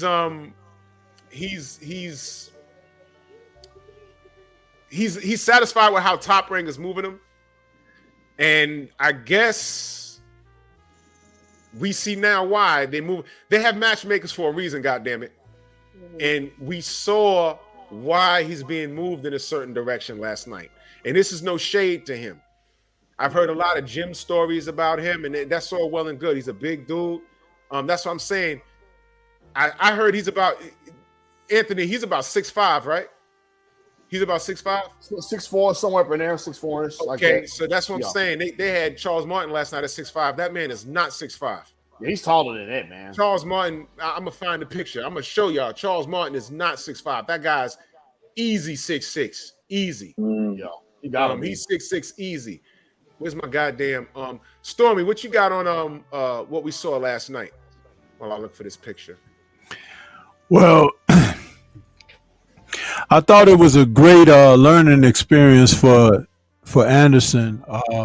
He's lucky that Prince Charles got the temperament that he has, because I think that ultimately at the end of the day, Prince Charles took it easy on him. Yeah, and some people may disagree with this. Hold on, can y'all see the screen? Yeah, can y'all see the screen? That's me and Charles Martin. And you, how tall are you? I'm 6'2". Oh yeah. He looked like he about 6'6". Yeah, that's impossible. They had him 6'5". I said, hell no, nah. Absolutely not. Absolutely not. That dude was big. Look at his hands. And I can palm a basketball. You sure them hands? Shit. Those are paws, man. You get some paws. Good. Yes. I'm sorry, Stormy. Go ahead. No, I was just saying that I think ultimately he took it easy on the guy, and learning more about his temperament through, you having conversations with him and everything. I think he took it easy on the kid. I think he elected not to knock him out in front of his people in his hometown and everything, because in that 5th round, when he hurt him really bad, there was a shift in the fight. And the shift in the fight was, from my experience of observing fights, he made a decision. He was like, I can get him anytime I want to, but we'll play this out, and it was like, he'll get more fights now. And I'm talking about Charles, if he wants to continue his career, because he gave a good accounting of himself, quote, right? But he did a good job in showing the audience, the viewing audience, that Anderson needs some work still. Don't put all your eggs in one basket yet, because he's got work to do. And all those sparring and gym stories that we've heard about are simply no more than simply that. sparring, and gym stories. There was a time when professional fighters, Mr. Forbes is on here, he'll tell you, that stuff stayed in the gym anyway. You don't talk about those things because as a community, you have good days and bad days. You have hard days, you have not so hard days. I will never say easy days because when you're getting punched in the face for a living, it's never easy. Yeah. But when fighters are doing what they do, there's a decorum is the word. And these days, again, because you have poor trainers and coaches, everything is busting at the seams. And so the integrity of fighters is also being compromised because you'll get guys that come out and they'll run their mouths. You don't need cameras in the gym. Nope. You don't. You understand?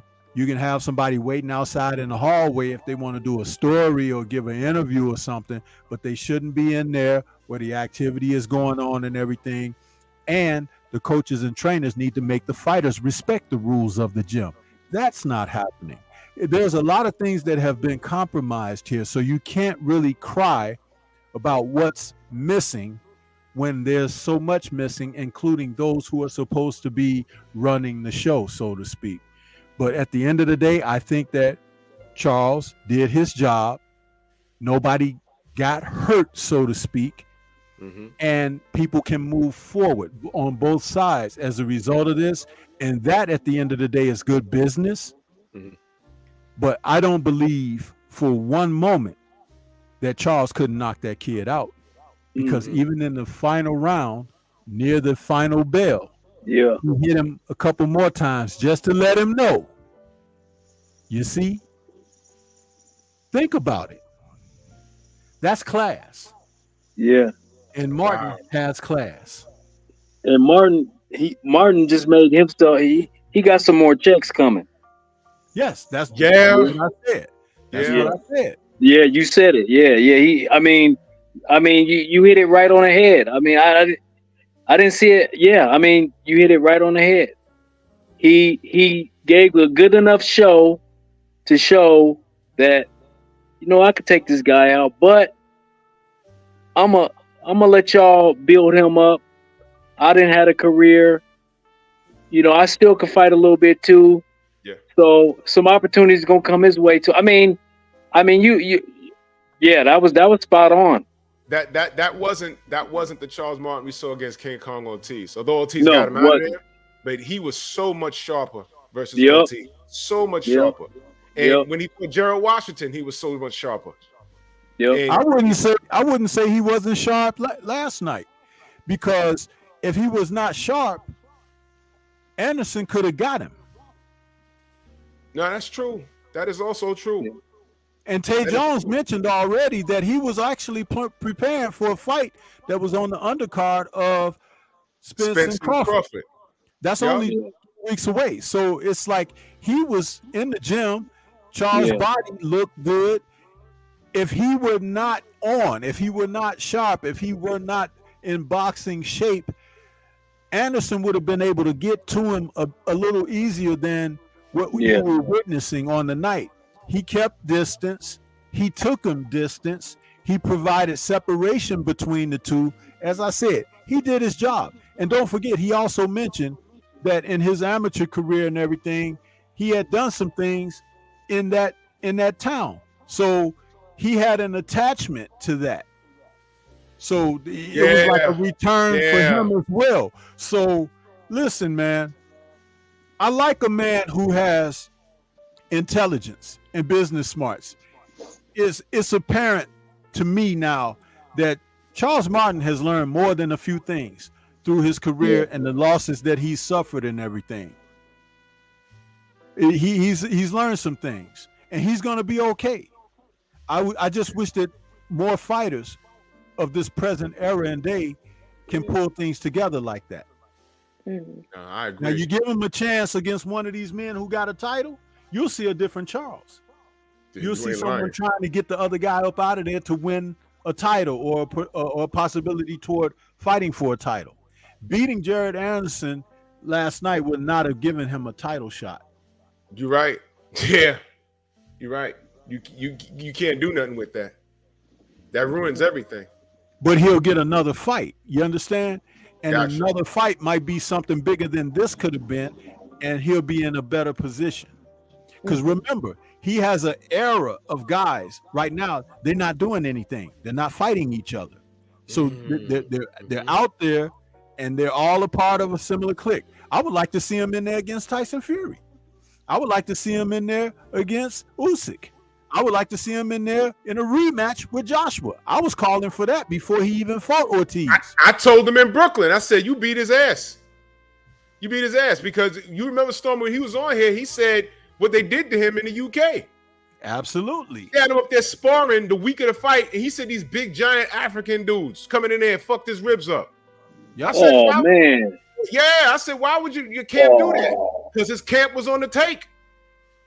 AJ was the investment. AJ was the investment. That's what they did to him. He was on there. He said they had him sparring these big, giant F.A. Jogba looking dudes, and they fucked his ribs up. Now you see, Miss Rodriguez, you see what we're talking about? Yeah. This is why we say these things on our air, because regular old media and people who do report and give information on a fight, they're not going to tell you this kind of stuff. No, sure when won't. you learn about these type of things, it puts the sport and its participants in a different perspective of how you see and view what you're looking at. Yeah. Yeah, like there's so much that goes on behind the scenes, like what you're saying with him sparring these big old guys is messing him up. Like that's so dirty, and it's sad that it's like that. That it's not just us just fighting and see who's the best. Instead, it's all this underhanded political stuff. Yeah, for Charles to say that he was fighting these giant African dudes. Look again. Now, how tall is Deontay Wilder? They have him listed at 6'7", right? Yeah. Yeah. All right, that's me and D right there. He's 6'7". That's Charles Martin, 6'6", probably 6'6" and a half. Now, for him they don't look too much of a difference. No. And for him to say he was fighting these giant African dudes, I said, who the fuck was you fighting? Giant? He's referring to these guys as giant? What the fuck? Why would they? But the key was, I said, why was your camp okay with that? And then what did he say, Stormy? He said he fired these motherfuckers. Yep. He fired them because everybody was in on it. When we had, what's his name on here? Nicholas Asbury on here. You remember that? Anthony, you was here for that. Stormy was here for that. Nicholas was the guy that said he was in Fury's camp. He's fucking Fury up one day, getting him ready for the first Wilder fight. Next day, Fury starts tapping him up. He got bruises all in his ribs and shit. He checks the glove. Padding was removed. He turned one glove over and the fucking egg wake fell out. Oh my goodness. Oh yeah. Oh. This is, and guess what? If he was lying, Team Fury would have said, no, you're a liar, dude. They didn't call him a liar. They said, sorry. We were trying to give our guy confidence because he's been on the couch for fucking 3 years. They didn't call him a liar. And nobody says anything. But we get on here and we bring the people that it went through and we say, look, this is what this guy's saying. They say we're haters, we're racist, we're liars. All of this shit, but addressing what happened. Then addressing the issue. Dang. Now fast forward to the rematch between Wilder and Fury, the second fight.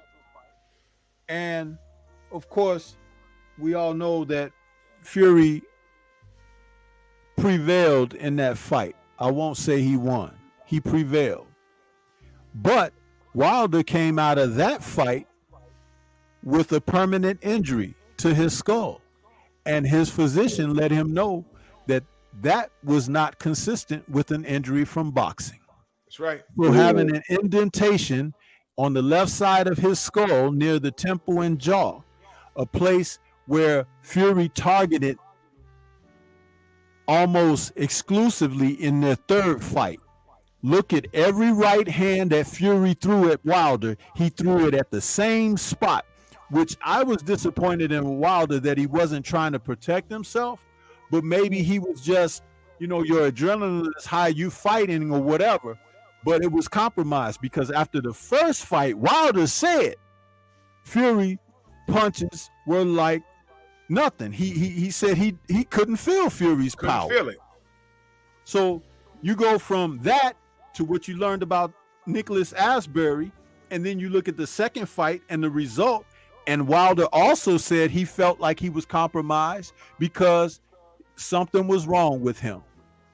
And we later found out that there was a possibility that maybe his water or something could have been compromised or whatever. But at the same time, the man went through he went through with the fight, but being compromised, it slows down your reflexes. It does things to you that ordinarily, if you're on, you're not. And again, if this man has gloves that have been tainted or whatever, do you know what that looks like publicly if they talk about that, if they reveal it? So they hid it, and they made it seem like Wilder was just, oh, he's reaching for complaints and all of this or whatever. But when have you known that man to be a liar? He's not that type of person. He's probably one of the most stand-up individuals in the sport. They said that poisoning water is impossible in this era of boxing, in today's age. Can y'all see the screen? Y'all can see the screen, right? Watch this. Yeah. Watch carefully.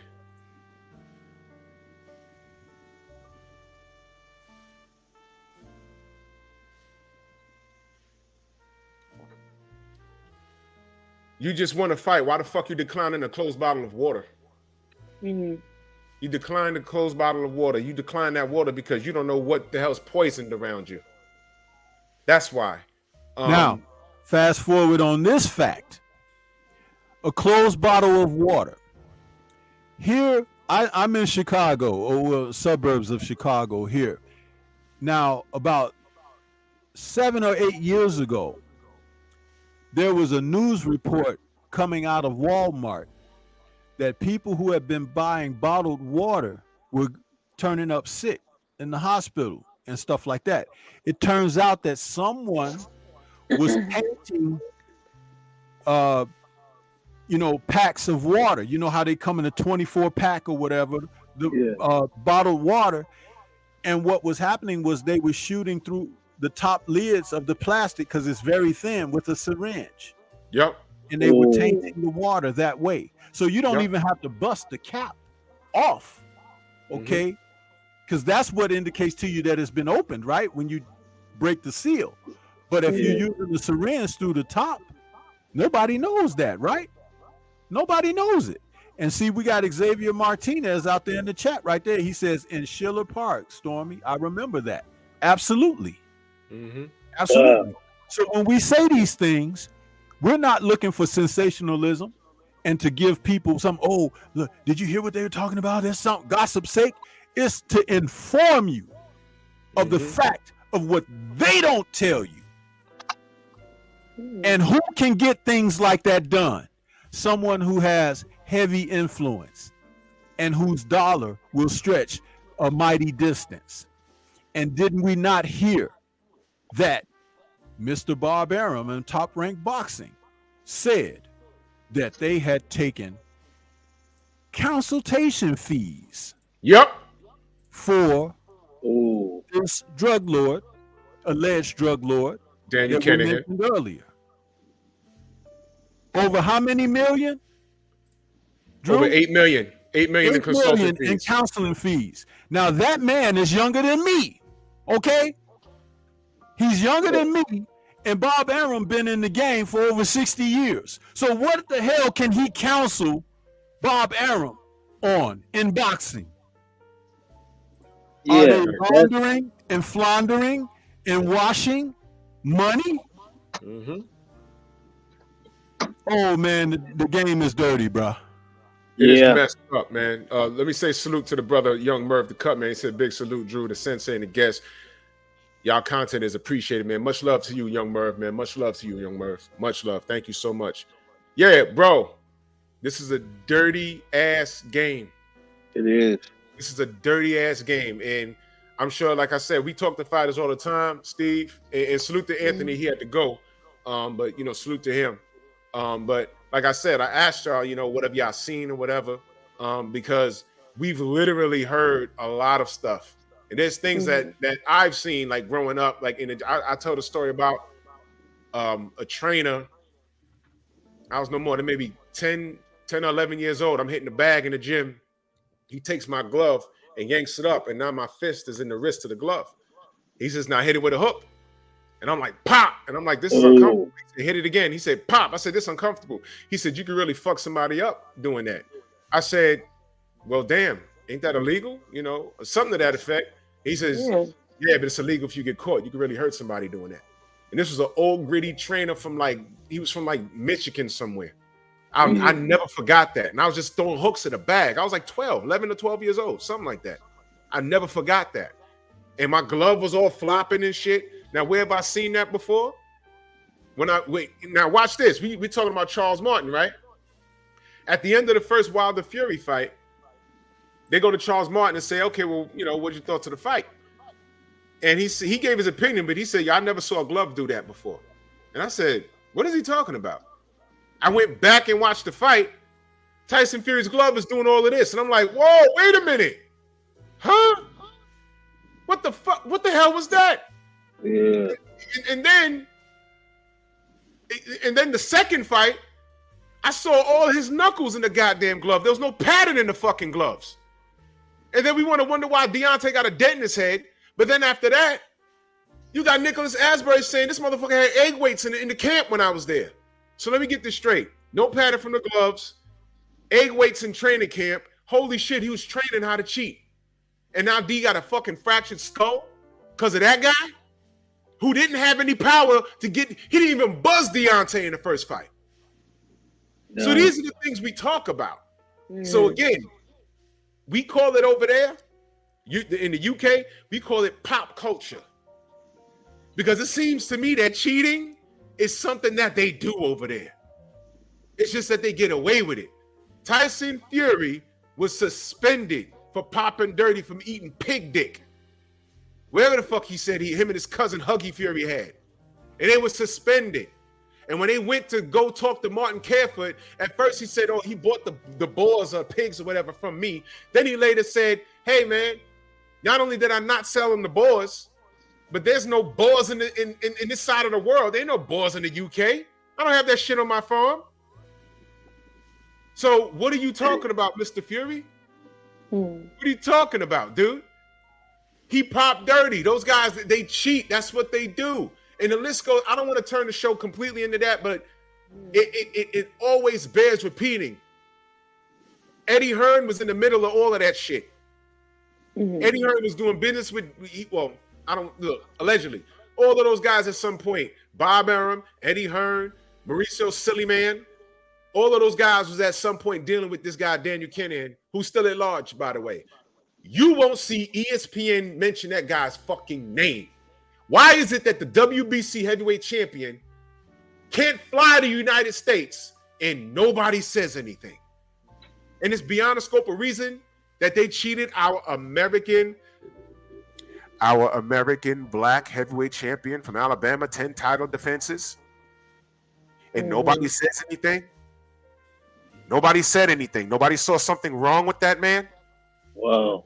Because honestly, if it was the other way around and this black person couldn't travel for whatever reason, that would have been all over the news. Let's be real. Listen, they got to make up lies about Al Heyman. Al Heyman, you let some people tell it, Al Heyman is the worst person in the world. The worst person in the world. And salute the champ side. He just did a video, I think the day before yesterday. He ran down the resume of Al Heyman. Everything Al Heyman touches is gold. Yeah. All right. This guy's done an amazing job in boxing. But prior to boxing, he was in the music industry promoting and stuff. But Al Heyman has been in boxing for like equivalent to a blink of an eye in comparison to guys like Bob Arum and Don King. Yeah. Okay. So I don't understand what this, in fact, well, you know what? I ain't gonna say I understand. I know what the fuck it is.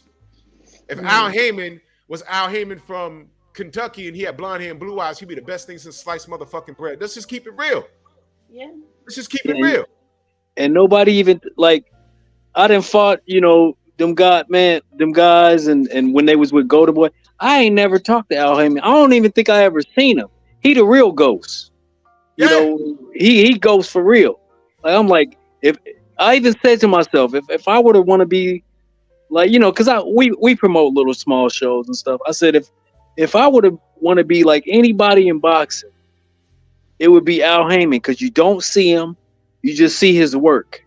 You see the fights he put on, you see all the stuff, but you don't see him. You don't really hear from him. He got other people that talk. I'm like, if you want to be like, man, that's how to be. I ain't never seen him.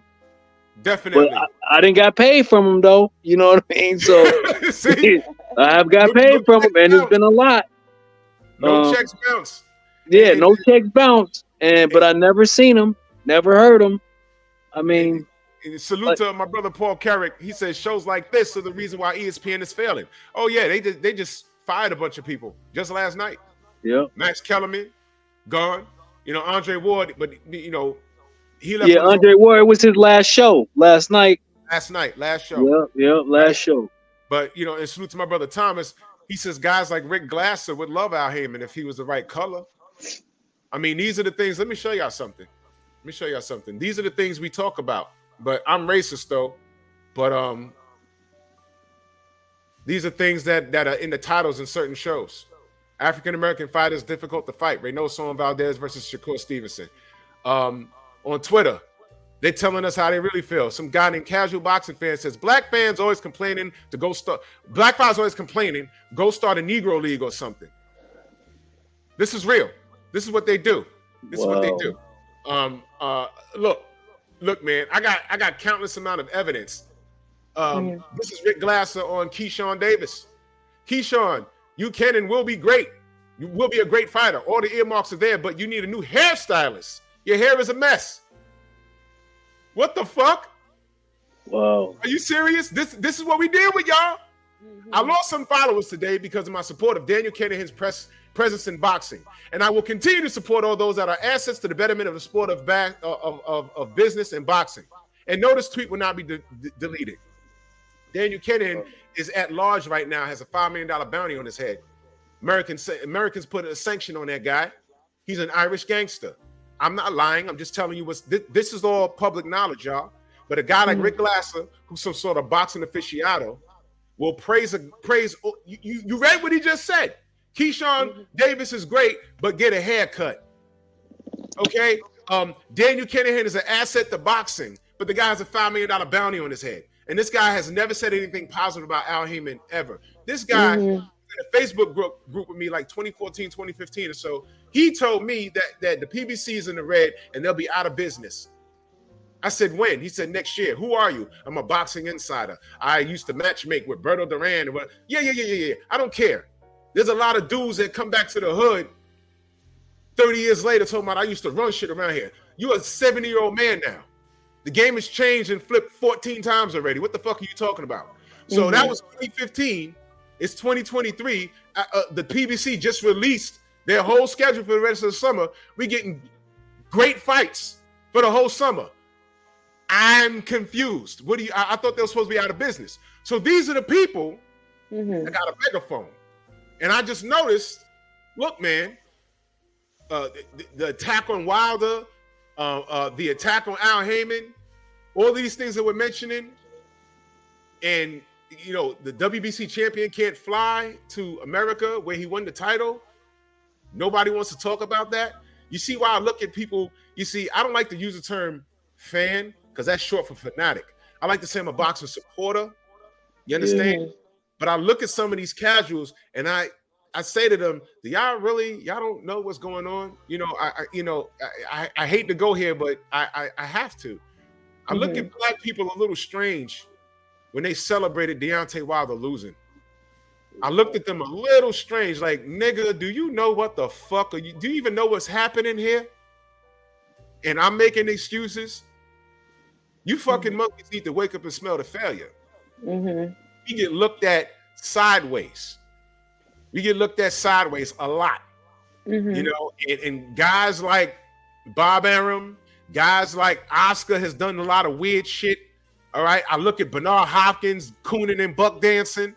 He's done a lot of weird shit. Now, I don't have shit to say about their boxing careers. Those guys are Hall of Famers. But when you put on their promoters and managers hat, I look at them strange.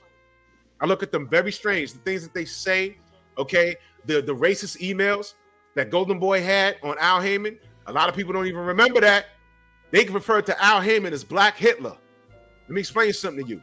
Wow. If that email found and they called Bob Arum, a Jewish lawyer, Hitler, the community would have buried, absolutely have buried Golden Boy. Racist emails come about Al Heyman, and we the only motherfuckers online talking about, yo, what's up with that? Nothing to see here. And then we looked at Bernard Hopkins, and we was waiting for Bernard Hopkins. Yo, look, is your black ass gonna say anything? He said nothing. Yeah. He said nothing. I think it's just like it's easy to talk about dark-skinned black people. Just they want to celebrate what all the light-skinned people or white or Hispanic or whoever else is doing. But when it's black people succeeding, like Clarissa Shields, I feel like she's the biggest example of that. Like she should be all over the place. She should be praised. Yeah. She should be on cereal and Gatorade and all this stuff. But you don't see that. All they ever do is complain about her mouth and say that she's not really the GOAT. But like, what about her resume? What about everything she's done? She went to the Olympics. She has gold medals. Yes, several times. It makes no sense. Like, why is she? Hear my lady shaking her head like 2 times. Yeah. Like, it makes no sense. It makes no sense. But I think that it's undisputed in how many divisions? Like, undisputed. In 3 or 4 divisions or something like that. Yeah, like so many. That's why she's the greatest boxer today.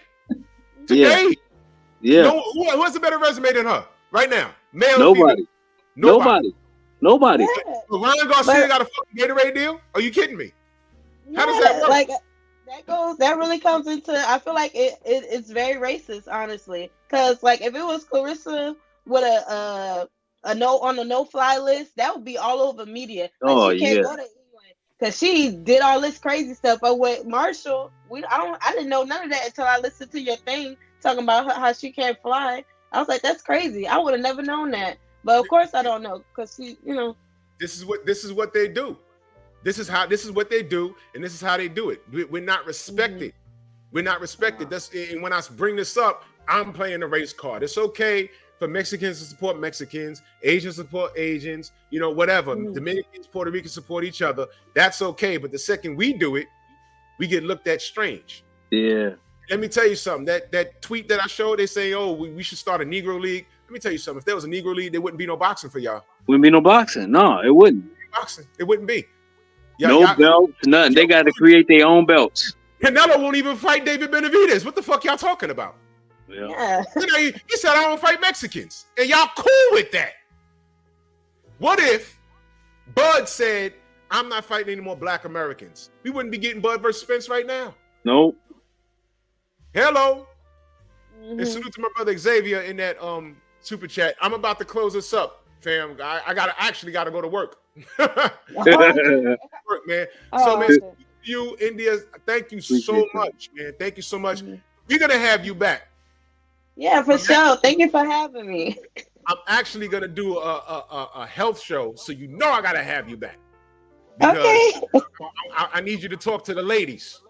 I need you to talk to the ladies, and definitely gonna have you back. Steve, you're a legend, good brother. We definitely gonna have you back.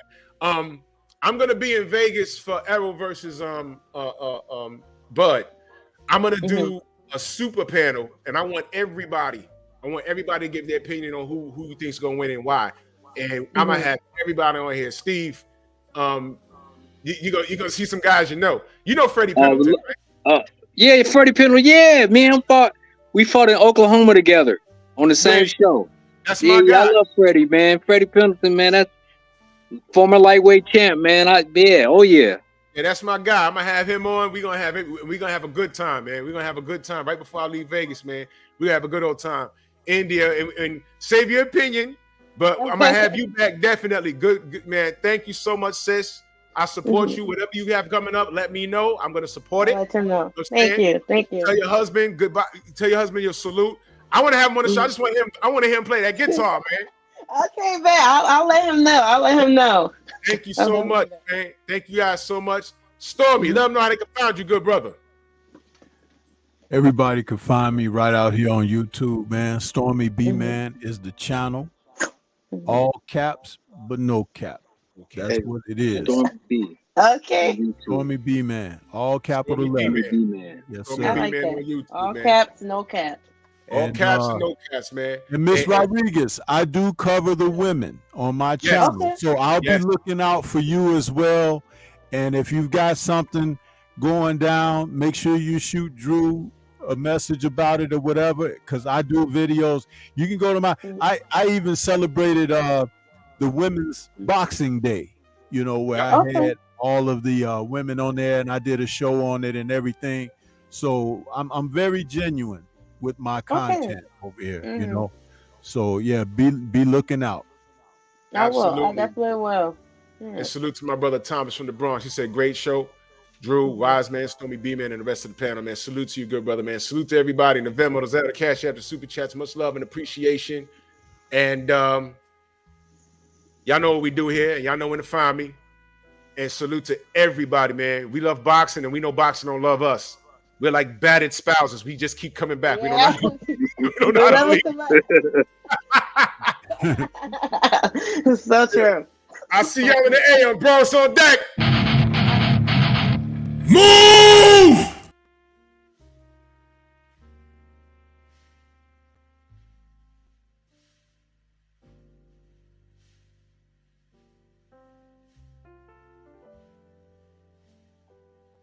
Why are you gay?